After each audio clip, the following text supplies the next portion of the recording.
Bonjour. Aujourd'hui, je vous propose donc le deuxième épisode sur les papas. Et aujourd'hui, j'ai eu la chance de pouvoir interviewer une nouvelle fois Bruno. Vous savez, dont il y avait l'épisode sur le préconceptionnel qui avait été enregistré avec sa femme Julie. Et donc aujourd'hui, j'ai pu aller interviewer Bruno qui était avec sa petite Élise à nouveau. Donc on va entendre Élise un peu tout au cours de cet épisode. J'ai trouvé en fait hyper pertinent d'interviewer Bruno parce que l'une de nos dernières rencontres chez eux à la fin du suivi après la naissance de Élise, on avait discuté un petit peu et il m'avait un peu il m'avait un peu avoué en fait que la première fois qu'il était venu à la bulle, il avait été un peu secoué. Il venait d'y avoir une naissance, enfin voilà, il en reparlera avec ses propres mots là dans l'interview, mais en tout cas, il m'avait expliqué qu'à la base, s'il avait atterri ici, c'était pas du tout de son fait à lui, mais clairement de la demande de Julie, et qu'il savait pas trop dans quoi est-ce qu'il s'embarquait. Et alors j'étais tellement touchée du coup par le cheminement qu'il y avait eu depuis tout ce temps-là, et je m'étais dit mais c'est hyper important en fait de pouvoir partager la parole de ce papa, parce que je pense que dans la majorité des cas, quand lors des premiers rendez-vous, hein, quand les couples arrivent à la bulle, je pense que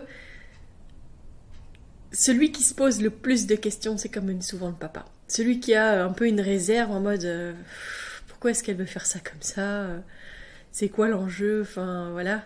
Les papas, pour ça, je pense que en majorité, ce sont eux qui me posent le plus les questions vis-à-vis de la sécurité, vis-à-vis des risques potentiels et tout ça. Et que c'est ok en fait, il n'y a pas de problème. Je pense que les femmes, en fait, si elles ont déjà posé un peu ce choix-là, elles se sont informées en fait. Elles ont déjà été chercher de l'information, etc. Et donc je fais que confirmer ce qu'elles ont déjà été chercher à droite et à gauche. Mais il y a un énorme travail en fait de déconstruction qui se fait au fur et à mesure des rendez-vous, beaucoup pour les papas. Et donc voilà, aujourd'hui vous allez pouvoir entendre Bruno, mais aussi du coup la petite Élise.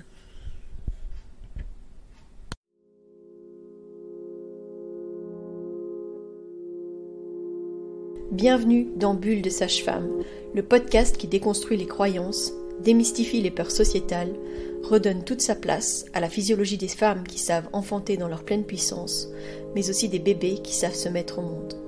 Ici, vous profiterez de l'expertise de sages-femmes pratiquant en dehors des hôpitaux, des accouchements à domicile ou en maison de naissance. Nous souhaitons que vous trouviez les outils, les informations pour que vous puissiez être les acteurs de la naissance de votre bébé, et ce quel que soit le lieu où vous avez décidé de l'accueillir. Mon nom est Mélissa Chambard, sage-femme, maman de 5 enfants. À chaque épisode, je vous partagerai mes astuces, mes bons plans, mon expertise, des anecdotes, mais aussi des témoignages de parents, de sages-femmes et des rencontres inspirantes autour de la périnatalité, dans la bienveillance, la force, la puissance. Allez, vas-y.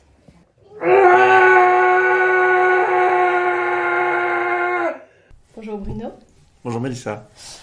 Écoute, je suis ravie d'être avec toi aujourd'hui parce que voilà, dans ma série d'épisodes sur les papas, du coup, on a remis toi et moi plusieurs fois en fait le fait d'enregistrer, et en fait je trouve que ça tombe pile au bon moment. Les choses se posent toujours comme elles doivent se poser. Parfait. Et donc je voulais discuter avec toi de comment est-ce que ça s'était passé pour toi justement tout ce chemin entre on s'est déjà rencontré avec Julie pour parler de tout ce qui a été la préconception, et donc on a un épisode déjà en ligne sur ça. Mais maintenant, je voudrais parler avec toi de comment est-ce que vous êtes arrivé à la bulle, dans quel état d'esprit un petit peu, comment est-ce que ça s'est passé pour toi. Voilà, c'est la première rencontre et puis ensuite le cheminement tout au long du suivi de la grossesse. Ok.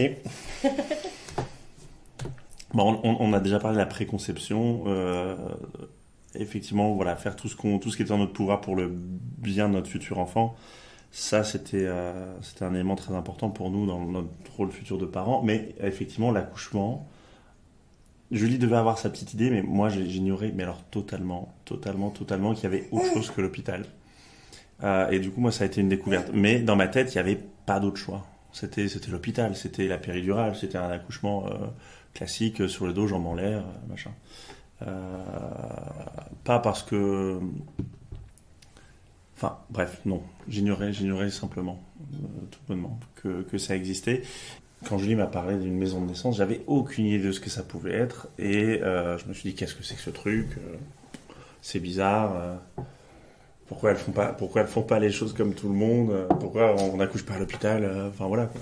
Et puis, bon, comme c'était le début de la grossesse, je me dis, why not? Je vais y aller, on va rencontrer ces dames, et puis on verra bien ce qu'il en sort. Et voilà, et la rencontre a été un peu étrange parce que moi j'étais donc super sceptique et j'étais même sur la réserve, voir, je suis venu à reculons. Et puis on arrive à un moment en soirée, je crois qu'il y a un accouchement qui venait d'avoir lieu et donc du coup on a Mélanie qui nous ouvre en mode waouh, Rempli de cytocine. à fond, ouais, je me suis dit, waouh, c'est quoi cette maison de fou dans laquelle je suis tombé?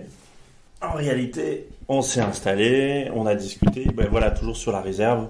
Je disais rien, j'observais beaucoup. Et je pense que c'est surtout après la deuxième séance où j'ai opéré un changement. T'as pu poser des questions justement? J'ai pu poser des questions, ouais, exactement. Au départ, voilà, je me suis dit, en fait, il existe une autre manière de faire. Comme dans tout d'ailleurs, c'est pas parce qu'on te l'a pas apprise avant que c'est pas la bonne, tu vois, enfin, ou qu'elle est pas valable. Et tu vois, je pense avoir été éduqué correctement, on m'a appris les bonnes choses, enfin voilà. Mais pour moi, dans mon inconscient, un accouchement, ça se faisait à l'hôpital, comme beaucoup de choses d'ailleurs, tu vois. Enfin, et c'est ça qui est peut-être bizarre ou dommage. Et grâce à Julie, grâce à vous, je pense qu'il y a ce changement qui a opéré. Et dès la troisième séance, je pense, où justement j'ai pu poser des questions, même si j'en avais pas beaucoup. En fait, on m'a incité à en poser, mais bon, au départ, moi, j'étais plus spectateur. Et voilà, la place que vous m'avez donnée, je pense, qui était super importante. Je me suis senti considéré. Mais comme je te le disais tout à l'heure en riant, ça avait plus l'impression d'être... je dis des séances chez le psy, mais c'est pas vrai, mais il y avait beaucoup moins l'aspect médical que l'aspect psy, je pense, dans ces échanges et ces discussions, parce que justement vous considérez vos patients, je pense, en tant que, le père n'est pas mis de côté, on n'est pas juste là pour ausculter la future maman, pas juste là pour faire des actes et remplir un carnet à souche. Et je sais même pas combien de séances on a eu d'ailleurs, je pense peut-être 10. Oui, sûrement. Et voilà, et à la toute fin du suivi, j'étais plus que ravi, j'avais hâte de vous revoir, de vous donner des nouvelles, de prendre de vos nouvelles, et puis de savoir qu'Élise se portait bien. Et ouais, enfin... C'était quand même une expérience de fou furieux. On se dit qu'on recommencera, c'est certain. Et regarde là, tu vois le résultat. Genre, elle est en parfaite santé. Elle a, enfin voilà, il y a l'accouchement aussi évidemment. On va en parler.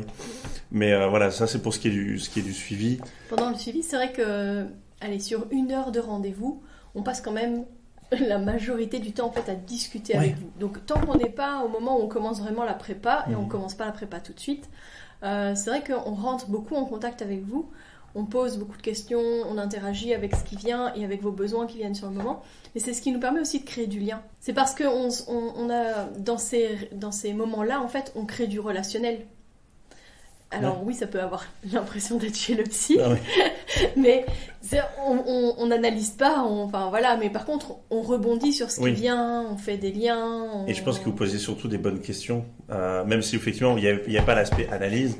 Dans les questions, c'était intéressant. Moi, je sais que vous m'avez amené à me poser des questions qui étaient sans doute les bonnes, questions que je ne me posais pas du tout sur mon rôle et sur la paternité. Et je pense que grâce au suivi, ça va peut-être aider à trouver ma place réelle. C'est vrai que si on n'était pas passé par cette voie-là, si on était passé par une voie conventionnelle, on allait à l'hôpital. Bon, déjà, je ne sais même pas comment ça se serait passé. Je suis certain qu'Élise ne serait pas aussi douce qu'elle l'est aujourd'hui parce qu'on l'aurait extirpée de sa maman au mauvais moment. Mais je ne sais pas si j'aurais trouvé ma place réelle de père aujourd'hui que j'adore plus que tout, tu vois, genre c'est un peu le rôle de ma vie et ouais, je sais vraiment pas comment ça serait passé autrement. On a déconstruit beaucoup de choses. Hein. C'est vrai que dans les premiers rendez-vous, en fait, on s'attelle à déconstruire des choses justement quand tu dis oui, moi je pensais que l'accouchement ça ne se faisait qu'à l'hôpital. Il y a beaucoup de craintes aussi autour de la naissance parce que ce qu'on véhicule c'est que c'est un moment dangereux, que tout peut changer à tout moment, voilà. Et c'est vrai que ça aussi on le déconstruit énormément pendant les premiers rendez-vous, on en parle beaucoup, on parle beaucoup de qu'est-ce qu'on a en place au cas où aussi parce que c'est des questions qui viennent souvent. Je me souviens, vous aviez préparé ce petit chariot de matériel médical, mais qui était du coup caché. Ça, vous nous l'aviez expliqué dès le début. Ouais. Genre, on n'est pas sans filet, on bosse pas comme des tarés. On a le matériel nécessaire tout le temps à disposition pour apporter les premiers soins en cas de problème. Et ça, effectivement, je pense que poser un cadre comme ça, ça rassure les... Voilà. Beaucoup les papas, hein, c'est vrai. Moi, je pense que... je pense que ça a été assez rare. Depuis le début qu'on a ouvert la bulle, j'ai peut-être eu 1 ou 2 couples où la démarche de venir à la maison de naissance venait du papa. Ok. Je pense que dans toutes les autres situations, ça venait des mamans. Et puis, les papas, ils ont un peu suivi au début en mode... Ok, c'est... Je crois que quand j'en parle, souvent, les papas, ils me disent... c'est elle qui accouche, en fait. Donc, moi, si elle veut le faire là, ok, on va le faire là. Mais au début, pas très convaincu, en mode... je suis, mais je suis pas sûre, là. On se sent pas très concerné, en fait. C'est malheureux, mais... aujourd'hui, je pense qu'un enfant ou même un accouchement, c'est toujours une histoire de femmes. Alors, effectivement, elles font le gros du boulot. Elles font tout le boulot. Mais on n'investit pas assez les papas, je pense, et c'est un truc qui doit changer. Mais c'est normal, t'es des gars aujourd'hui. Après, bon, ça dépend de tout te situes, voilà. Mais c'est normal qu'il y ait des gars aujourd'hui ici qui ne se sentent pas concernés, je pense. Et moi, le premier d'ailleurs. Voilà. Et voilà, aujourd'hui, ça fait genre 10 mois qu'on a accouché. C'était le truc le plus ouf de ma vie. Et on a passé un super moment. Vous en gardez un bon souvenir en tout cas. Bah ouais, il y a des photos partout. Enfin, tu me diras pas ici, mais on a la première photo d'Élise quand tu faisais la pesée, photographiée, agrandie, elle est dans la descente d'escalier. Trop belle.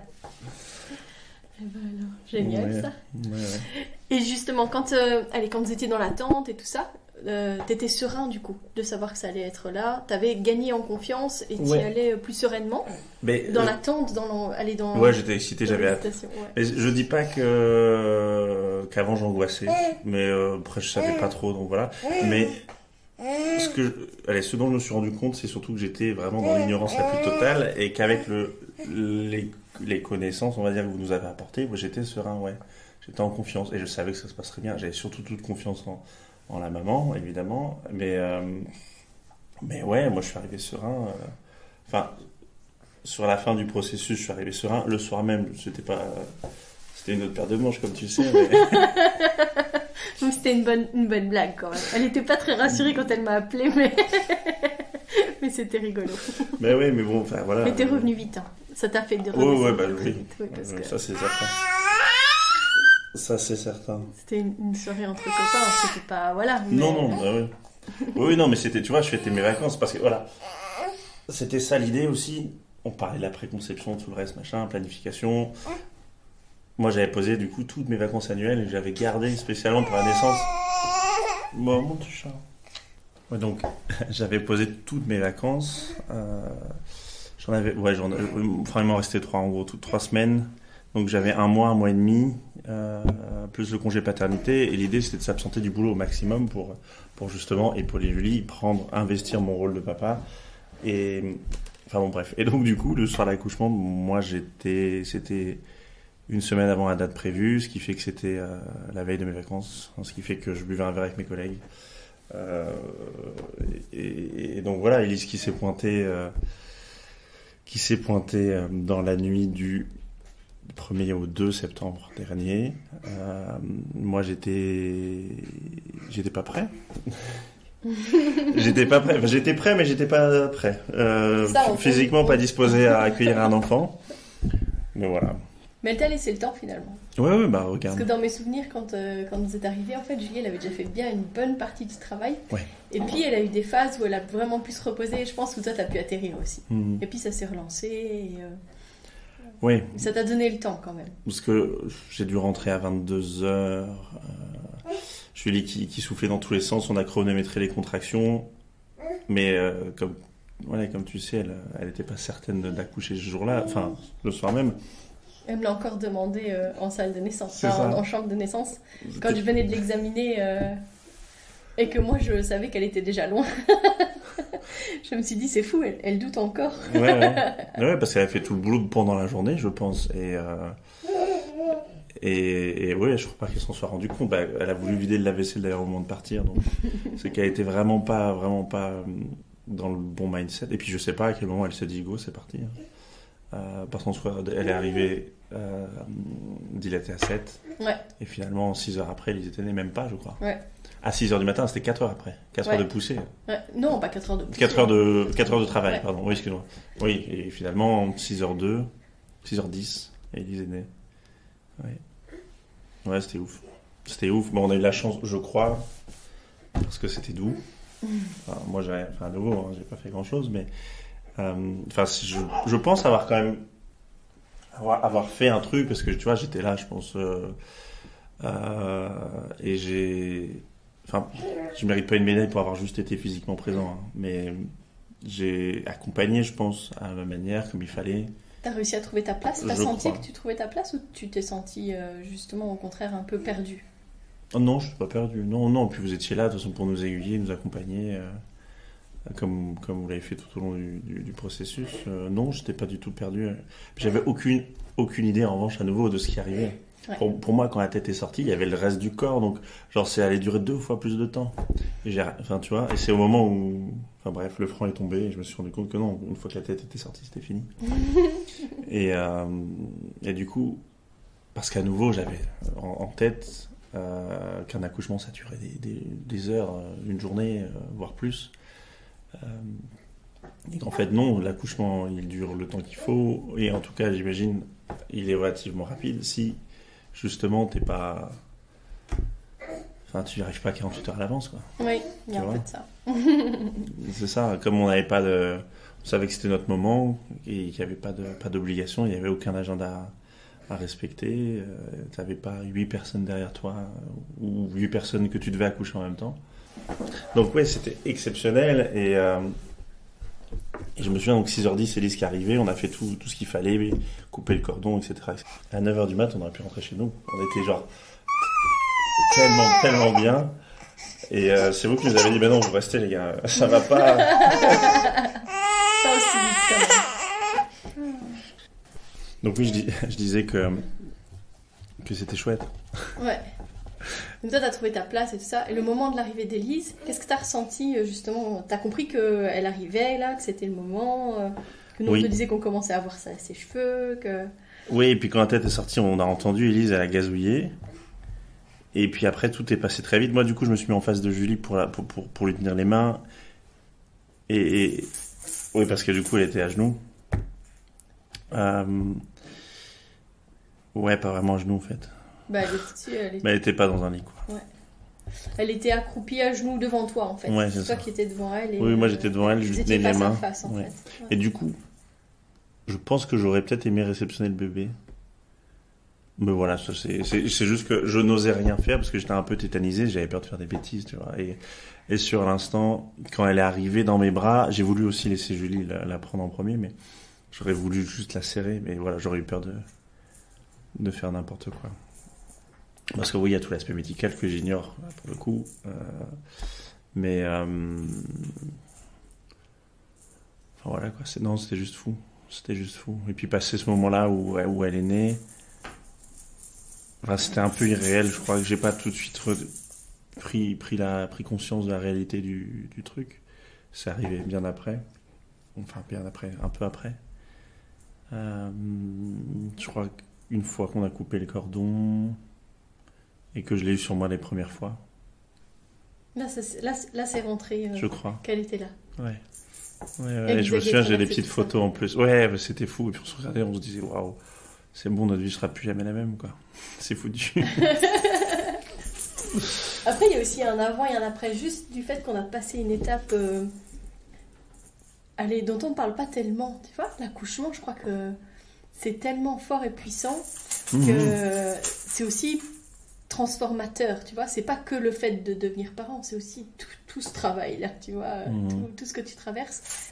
Et évidemment, au bout du processus, au bout de la naissance, t'as le bébé, quoi. Donc là, c'est la rencontre, la première rencontre, c'est extraordinaire. C'est vrai qu'on met souvent l'accent sur le bébé, parce que c'est un peu la finalité du truc, mais toutes les étapes que la mère traverse et l'accouchement en lui-même, surtout de manière naturelle et sans assistance, sans médicalisation, c'est juste énorme.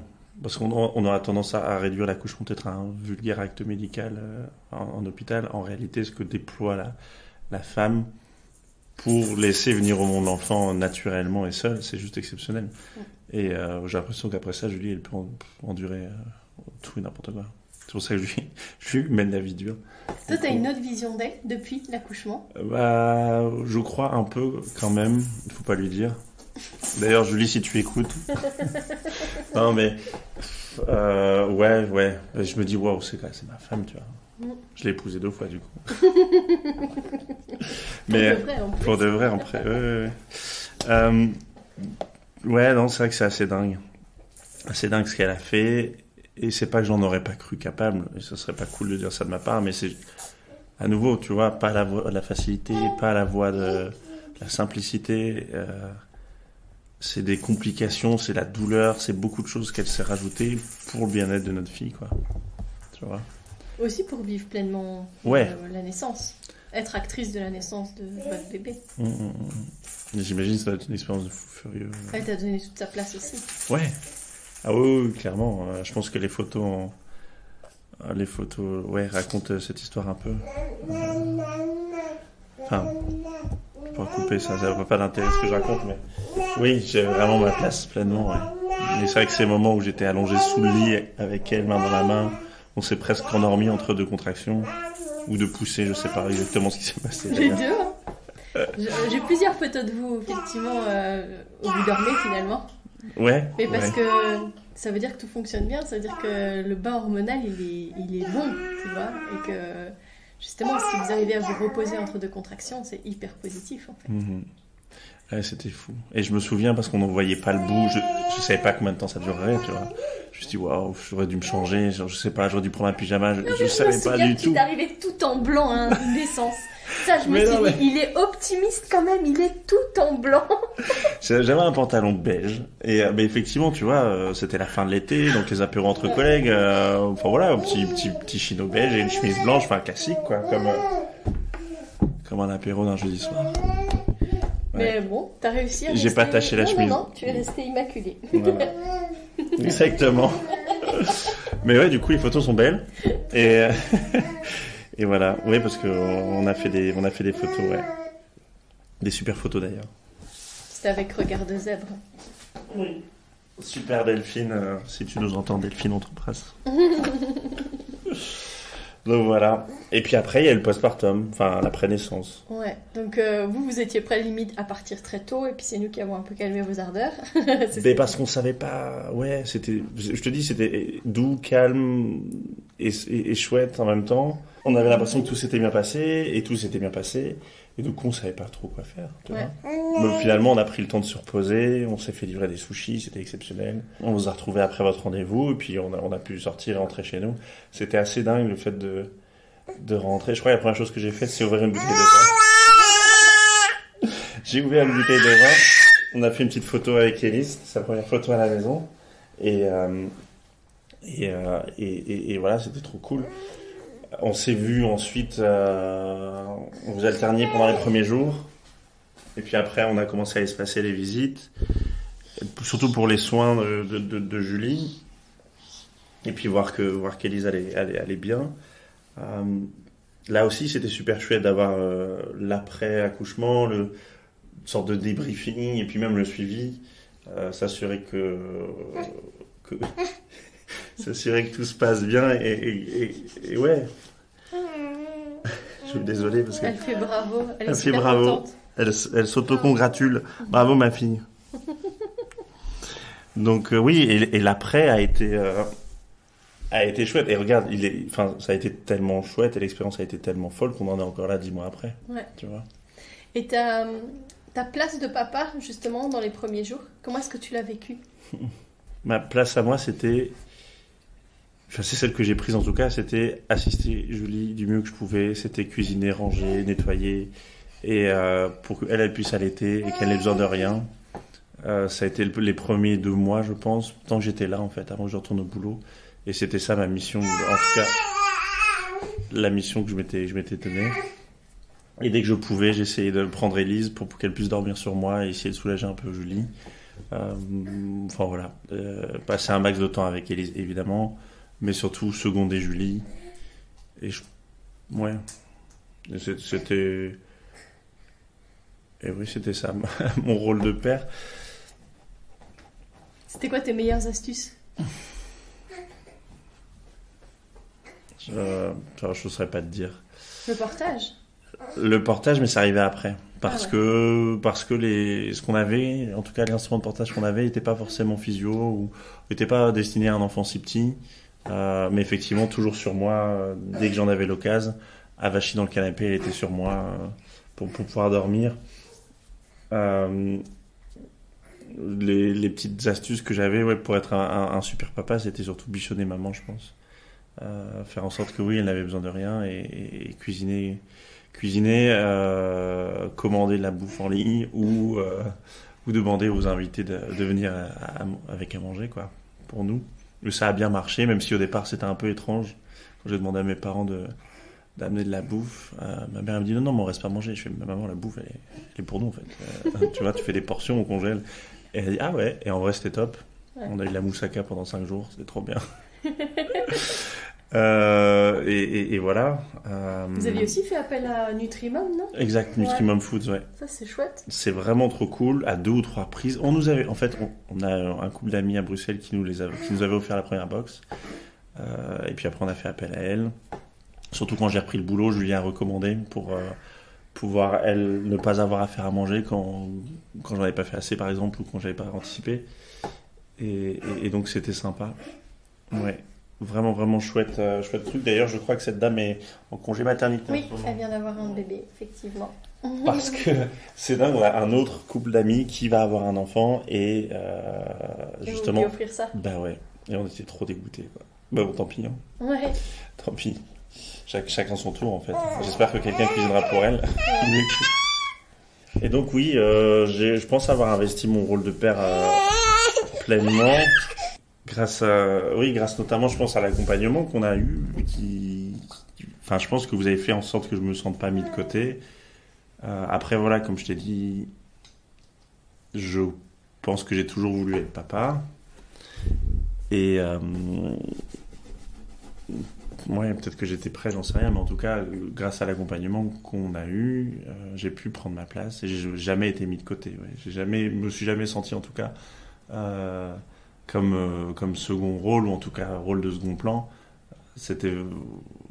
Oui, pendant l'accompagnement, il y a toujours été question de nous et de notre envie d'enfant, et pas juste la maman, le bébé. Je pense que ça, c'est un gros point positif de votre suivi, c'est que, et je pense que c'est le cas pour beaucoup de papas, mais que vous donnez vraiment une place centrale aux 2 parents. En plus de l'enfant. Merci beaucoup. Non, mais c'est la réalité. Donc oui, c'est ce qui m'aide, c'est ce qui m'a aidé, c'est ce qui m'aide. Et ouais, aujourd'hui, j'ai vraiment confiance en moi en tant que père, tu vois. Et ça me fait pas peur. C'est d'ailleurs pour ça que je suis passé en 80%, 4/5e pour être avec elle. Et profiter de ces moments-là qui sont hyper précieux. C'est vrai que je m'en voudrais si je devais bosser 60 heures semaine et qu'elle était en crèche à H24. Ouais. Ça, des moments précieux, ouais. Papa Élise, quoi. Exactement. Et je pense qu'elle s'en souviendra. Enfin, oui. Et inconsciemment, il y aura quelque chose en elle qui fait que... En tout cas, la création du lien que vous avez, c'est ça. Ça compte. Parce que, justement, avoir des moments où vous êtes que tous les deux, ça te permet aussi à toi de trouver, au fur et à mesure, tes propres outils pour l'endormir, enfin, tu vois. Si En fait, les papas, s'ils prennent pas eux-mêmes leur place, effectivement, On va pas leur le bébé, donner. non, Ouais. le bébé, il va pas chercher à donner une place à son père. Mhm. Alors que si le papa, il cherche sa place, il y a toujours moyen. Ouais, j'en suis certain. J'en suis certain. Mais donc, du coup, oui, on a nos moments à nous, on a nos petites promenades au bois les mercredis après-midi, en portage, justement, parce que c'est vraiment une tuerie. Ça aussi, j'ai découvert ce truc, mais à nouveau, j'étais plein d'idées reçues, et Comme quoi, ça m'intéresse. C'était quoi ton idée reçue sur le partage? mais c'était un truc de, je sais pas, de hippie, ou enfin, genre, où t'as vu qu'on portait des gamins, pourquoi tu les prends pas dans les bras, à quoi ça sert de porter ton gosse si c'est pour avoir les mains libres, en fait, fous-le dans un parc, ton gamin, tu vois. Mais non, ouais, c'est hallucinant. Et je crois que ouais, c'est pas que j'ai bien changé, mais en tout cas, je me suis rendu compte qu'il y avait d'autres manières de faire, et que c'est pas parce que j'en connaissais une qu'elle était la bonne, et qu'elle était la seule. Tu vois, et le portage, ouais, maintenant c'est juste hallucinant.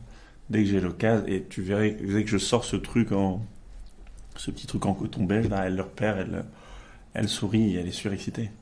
Alors qu'elle a que 10 mois, mais elle le reconnaît, elle l'identifie, elle sait ce qui se passe. Donc je sais pas si c'est parce qu'elle aime porter ou si c'est parce qu'elle aime être contre moi, mais il y a un truc énorme qui s'est créé, ouais. Et maintenant, ça fait donc 10 mois qu'Élise est là, et on est, ouais, on est fiers, je pense, d'elle, de ce qu'elle est devenue un an après presque quasiment, et on est certain que c'est grâce à l'accouchement naturel et le fait qu'elle soit venue au monde toute seule, avec un accompagnant, mais sans qu'on la force ou sans qu'on l'extire. On est certain que ça a une incidence sur elle aujourd'hui, son comportement, son tempérament, sur voilà, le fait qu'elle soit douce. Tout le monde nous dit qu'elle est super douce. Alors évidemment, là, dans cet épisode de podcast, comme on s'occupe pas d'elle, Elle nous fait du bruit, mais voilà, c'est qui, hein? elle se rappelle à notre bon souvenir. Mais non, c'est un amour de bébé, et on a peur que le deuxième soit pas comme elle. Je crois que quand on est acteur de la naissance de son bébé, ça veut dire qu'on pose des choix, ça veut dire qu'on choisit de faire les choses d'une certaine manière. Et qu'après, ça veut dire qu'aussi on se pose des questions à chaque fois avec le cœur. Mm-hmm. Oui, et en pleine conscience. Souvent, ça revient à qu'est-ce qui est OK pour vous. Et alors, du coup, vous vous ajustez au fur et à mesure aux besoins spécifiques de votre bébé. Hein? Et du coup, c'est plus fluide parce que tu fais ça naturellement. Ça devient finalement naturel parce que justement, vous avez trouvé votre place dès le début, que ce soit avant dans votre décision d'avoir un bébé, puis pendant la grossesse. Ah, tu fais coucou. Coucou. Que ce soit pendant la naissance ou la période vraiment postnatale des premiers jours, des premiers mois. Mais voilà, tout s'ajuste au fur et à mesure. Il n'y a pas, comme tu dis, il n'y a pas une seule bonne manière de faire. Non, c'est de trouver qu'est-ce qui est bon pour soi. J'aime bien cette idée que tu dises on le fait avec le cœur, parce qu'on fait les choses pour elle, et plus motivé par d'autres raisons, tu vois. Ça, franchement, le moteur pour tous les choix qu'on fait maintenant, c'est qu'est-ce qui est bon pour elle, qu'est-ce qui est pas bon pour elle, et on pense plus à des choses pour nous. C'est dur sans donner d'exemple, j'ai pas forcément envie de donner d'exemple, mais typiquement, il y a plein de choses qu'on ferait en temps normal pour soi, qu'on ne fait plus parce qu'elle est là, et que faire les choses pour soi aujourd'hui, ça serait égoïste vis-à-vis d'elle. Et je pense, enfin voilà, les journées que je passe avec elle, alors aujourd'hui ça fait un peu exception parce que tu es là, mais j'essaye au maximum d'être avec elle constamment, tout le temps, jouer. Et jamais je vais me dire, bon bah écoute, je vais me prendre tu vois, une demi-heure pour moi, ou ce genre de bêtises, parce que ça reviendrait à être égoïste, ça reviendrait à elle la mettre dans un parc, ou enfin oui, voilà, je profite de ces siestes au maximum pour avancer dans la maison, faire ce genre de trucs, mais dès qu'elle est éveillée, c'est elle, c'est pour elle, et il n'y a jamais une décision que je prendrais pour moi si ça venait aller à l'encontre de son bien-être, et je parle par là d'alimentation ou plein de trucs, tu vois. Et ça, on essaie de faire gaffe pour elle, avec le cœur, tu vois. On pense avec le cœur maintenant. J'adore cette idée. Ouais. Est-ce que du coup, il y a encore des choses que tu veux partager sur ton vécu, que ce soit le suivi que tu as eu à la bulle, qu'est-ce que ça t'a apporté que tu aimerais dire, ouais, faites ça, en fait, choisissez d'être suivi par des équipes qui vont vous donner la place qui sera la vôtre, ou parce que je sais que tu es devenu un grand défenseur de votre pratique. Mais en fait, je suis d'autant plus un grand défenseur de votre pratique que je me suis rendu compte de l'ignorance énorme dans laquelle je vivais avant. Et je suis certain que si je creusais, il y a plein d'autres domaines pour lesquels voilà, ça mériterait d'ouvrir les yeux. Mais ouais, si jamais t'as des parents qui hésitent, envoie-les-moi. Parce que c'est juste hallucinant de cette manière dont on vit avec des œillères. Et voilà, avec il y a des chemins et des solutions toutes tracées. On te dit voilà, c'est ça la règle, c'est ça la normalité. Faut que tu fasses selon les conventions et c'est bien et ci et ça. Et en fait, si tu y adhères, si tes parents y adhèrent, si t'as jamais vu que ça dans ta vie, si tu sors pas de chez toi, si tu ouvres pas un bouquin, si tu discutes pas avec les gens, si tu restes renfermé sur toi, évidemment que tu vas suivre les conventions et voilà. Ça t'a finalement ouvert d'autres champs de possibles. Je pense, ouais, c'est certain. C'est certain, et même sur d'autres sujets où je me questionne beaucoup plus, je me dis voilà, est-ce que ça c'est peut-être la bonne chose, est-ce que c'est la bonne solution, est-ce que c'est le meilleur pour moi, est-ce que c'est le meilleur pour elle, au pluriel. Donc oui, effectivement, ça m'a amené à me questionner beaucoup, et je me suis rendu compte à quel point, oui, j'étais dans l'ignorance, et à quel point je pouvais être certain parfois de choses qui, voilà. À nouveau, tout ça c'est grâce à Julie, parce que je me serais peut-être pas éveillé tout seul, mais c'est comme la première étape d'une nouvelle vie de toute façon en fait. Oui, littéralement c'est le cas. Moi initialement je suis arrivé avec aucune attente, tu vois. C'est ça qui est ouf, c'est que je suis arrivé parce que je les voulais et je me suis dit allez c'est cool, c'est à côté, on va visiter. En plus on est de s'installer donc on découvre le coin, il y a un château, c'est trop cool. Et je suis arrivé avec aucune attente et ouais, mon ressenti avec du recul, c'est juste fou parce que ça fait peut-être 18 mois, 20 mois, je crois qu'on s'est rencontrés parce qu'on était à quelques mois de grossesse. Et là, ça fait 10 mois qu'Élise est née, donc ça fait un moment, tu vois. Et donc, je suis vraiment arrivé avec aucune attente et au final, ressenti hyper positif. Sur l'instant, comme je te disais, j'étais peut-être pas réfractaire, mais un peu sceptique et voilà, avec du recul, en même pas 9 mois, j'ai brillé total et oui, je suis fervent défenseur de votre cause, comme tu le disais, parce que je trouve que ce que vous faites, c'est juste absolument magnifique et voilà, je pense que ça gagne à être connu et ça mérite d'être connu et voilà, je sais que j'aborderai le process autour du second de manière différente, avec énormément d'attentes cette fois, parce que je sais que ça va être grandiose, tu vois. C'est ça. Ouais. Ou alors on fera peut-être pas de suivi vu qu'on est rodé, je sais pas. Tu nous diras. Ça on fait jamais. D'accord, ok. Bon, tant pis. Mais il y aura plein d'autres questions qui vont venir, tu sais, à ce moment-là, c'est comment ça va se passer avec Ellie. Oui. Est-ce que, tu vois, l'arrivée d'un deuxième, ça vient aussi chambouler un autre équilibre. Donc, il y a plein d'autres choses qui vont entrer en compte et que vous nous amènerez sûrement comme questionnement, etc. Donc, on est justement, on est polyvalente, on accompagne pour tout le monde dans toutes les situations. Ouais, j'en doute et pas. C'est une chance pour nous quand justement on accompagne des familles qu'on accompagne pour plusieurs grossesses. C'est un cadeau en fait pour nous, parce que on vous voit évoluer en tant que parents, on voit vos enfants grandir et on a la chance, moi je dois dire que voilà, Elise ça fait partie des bébés que j'ai eu la chance d'accueillir moi. Ouais. Parce que voilà, comme tu disais, t'étais juste pas mis au bon endroit pour pouvoir le faire toi, mais voilà, c'est aussi un cadeau qui nous est fait par la vie parfois, tu vois. Et vous accompagner les familles, c'est aussi un cadeau pour nous. Sinon on ferait pas ça. Ouais, mais c'est ça, mais c'est ouf. On en parle souvent avec Julie, mais on en a parlé avec d'autres. Je trouve que ce don de soi dont vous faites preuve, vous, constamment, c'est juste hallucinant. Tu vois, toi, en tant que maman, en plus de 5 enfants, Je sais pas pourquoi je pensais à votre manière de devoir vous organiser avec Mélanie quand vous voulez prendre des vacances, parce que ça doit être quasiment impossible. Je veux dire, là, t'es là, ici, tu prends du temps libre. C'est parce qu'il y a... Il n'y a pas de naissance. Il n'y a pas de naissance, mais en soi, n'importe qui peut t'appeler. Oui, voilà. tout à fait. C'est juste... Moi, je trouve ça hallucinant, jour et nuit, pour être appelé constamment. C'est un don de soi qui est juste exceptionnel, quoi.